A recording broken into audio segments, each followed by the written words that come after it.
It's another edition of Time About the Movies, and today we're taking a look at the films of April 5th, 1996.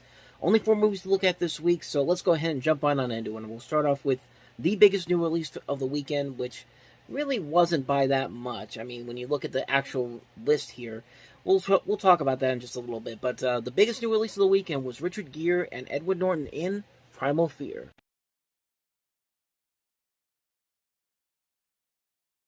So both Primal Fear and the next movie we're going to look at, it was only a $500,000 difference between place and second place, and Primal Fear just beat it out by that much. So that's just something I wanted to add more to that. But Primal Fear, man, Richard Gere starring in this movie. It's based off of a novel by William Deal. A pretty good cast overall when you look at that trailer again. I mean, not only do you see Richard Gere, you see Edward Norton making his film debut, but Laura Linney, John Mahoney, Alfre Woodard, Frances McDormand. Just a lot of talented names in here.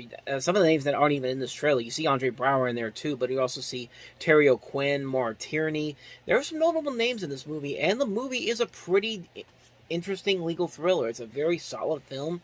Richard Gere is having a pretty good time playing this attorney in this, but the real star of the movie is Edward Norton. I mean, he really shines in this movie. I think this is the best comparison to this is what Anthony Hopkins did in Silence of the Lambs. Edward Norton does in Primal Fear. He steals the show.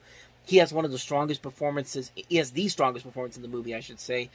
And there's nothing really more you could say about it. It's a groundbreaking performance, and it shows that, hey, this guy is somebody to watch in the near future. He's going to be a big star, and he really did become a big star. He got nominated for an Oscar for this. He didn't win, unfortunately, but, I mean, his performance in this is really good, and I think the big twist in the movie that really cements this movie as something unique and different, because it actually does something very different that most of these legal thrillers don't really usually do. They kind of fall into similar territories, but this one, I like the twist that they pull in this. I think it works very well here, and overall, the movie is just really good. There's just a lot of great performances all around.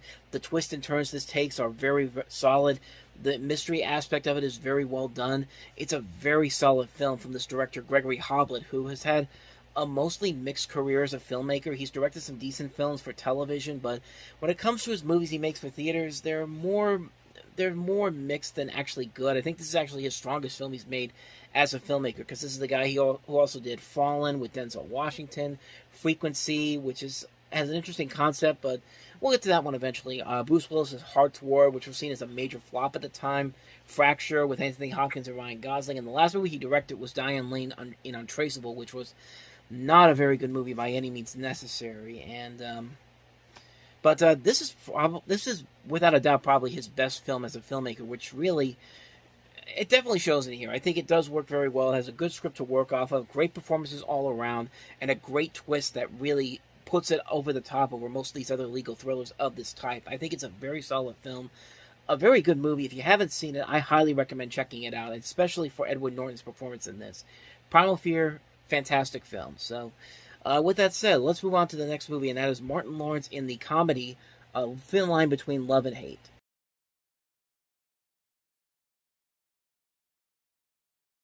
Completely forgot that Martin Lawrence actually directed this movie, and he was also one of the writers on it. That I knew, but yeah, I had no idea he actually directed this. But when you look at this movie, you definitely get a sense that it's trying to be kind of be a mix between Boomerang.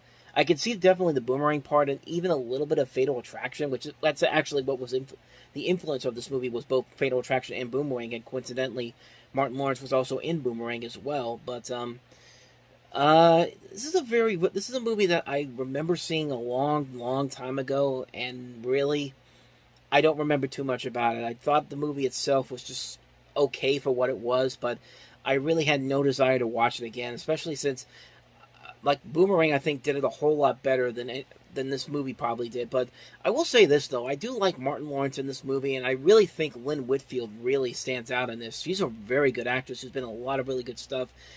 Most notably, she was in the Josephine Baker Story. That was a big breakthrough role, but she's been in some other good movies, too. She's been in Eve's Bayou. She was in Head of State. She's been on the show Greenleaf on the Oprah Winfrey Network, which I haven't seen, but I've seen little bits and pieces of it. But But she's been a very good actress. I really liked her a lot. Is in the movies that I've seen her in. I think she's a very solid actress, and I think she does carry the movie a lot in this case. You also have some other names in here. Regina King's also in here, which I usually really like it. Whenever she's in it, anything.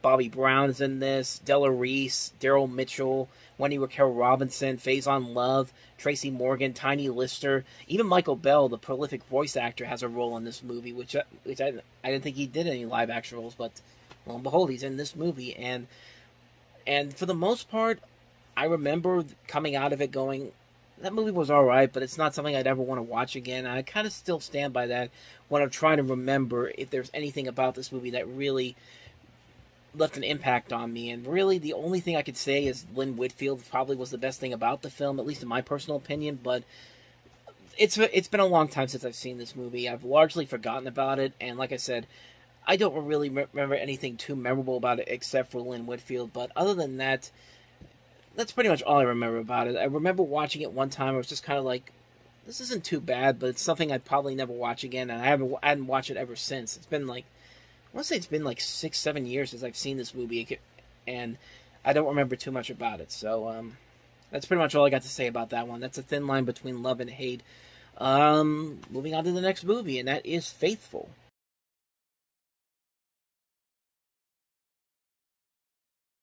I guess Paul Mazursky looked at the ref and said, you know what? I can make this movie myself, except I can make it even stupider and nowhere near as funny as that movie is. Even though this is based off of a play by Chaz Palminteri, who actually stars in this as well. And the premise here really isn't anything too unique or different. You have a woman played by Cher who gets this diamond necklace and ends up getting a price on her head, both from her husband and this other guy that comes into play, this hitman. And these two end up having a chemistry together, and then the husband comes in, just creates this incredibly complicated situation. And I think one of the critical reviews for this kind of said it best. This feels like something that was meant intentionally for theater and not for the motion picture medium. And I guess it's kind of true. I mean, I guess this is based on a stage play based on the same name. So I would be surprised if this works better on a stage like this, on a Broadway a theater stage, I should say. But as a movie, I think you needed a better director to actually make this work. Paul Mazursky's kind of been on a downward spiral for much of the 90s. There hasn't been a lot of movies that he's been involved in that have been that great. Not since Enemies: A Love Story, but that was almost 10 years ago at this point. And this was actually the last film he did for theaters, and before he went straight to TV and I think video with some of his last movies. And this is Cher's first starring role in a movie since Mermaids, and that was also almost 10 years ago too. And it was just one of those movies where it's just like, the pieces are definitely there for something unique with some of the people that they have involved in here, but it's just not there. It just feels like a film that you needed a better director. You needed somebody else to really come in here and actually make this kind of work better than what it actually ends up becoming. If I'm being honest with you, you probably should have gotten somebody like Palminteri to direct it, or even get Robert De Niro to direct it. I mean, he directed Palminteri's other film, A Bronx Tale, and that was a great film. But this is a film that I think was just trying way too hard to be kind of like the mainstream equivalent to The Ref, which is a far superior and much more funnier comedy than this is. But this just doesn't work on any level, shape, or form. It's a largely forgettable movie with so much potential to it. Like I said, if you had a better director to put it together, this probably could have worked a lot better than what we get. But for what we get, it just wasn't a very good movie, and it's a film that is largely forgettable, and probably for a good and more than likely for a good reason. So let's go ahead and move on to the last movie that we have here, and that is The Last Supper.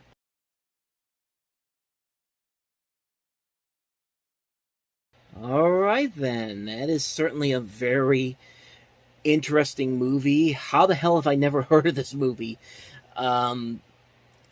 I guess that pretty much shows you what it's about. I mean, you have these 5 liberal graduate school students who invite a string of extreme conservatives to dinner in order to murder them, and I really want to check this movie out, honestly. I mean, when I usually look at these movies that I've never seen before, I just kind of look at them and go, like, maybe one day I'll definitely check it out, but this is probably the first one that I really want to find out where I can find a copy of this, because this just sounds so insane, so ridiculous, and just the star power that's involved in this movie. I mean, you see it in there. Cameron Diaz Annabeth Gish, Courtney B. Vance.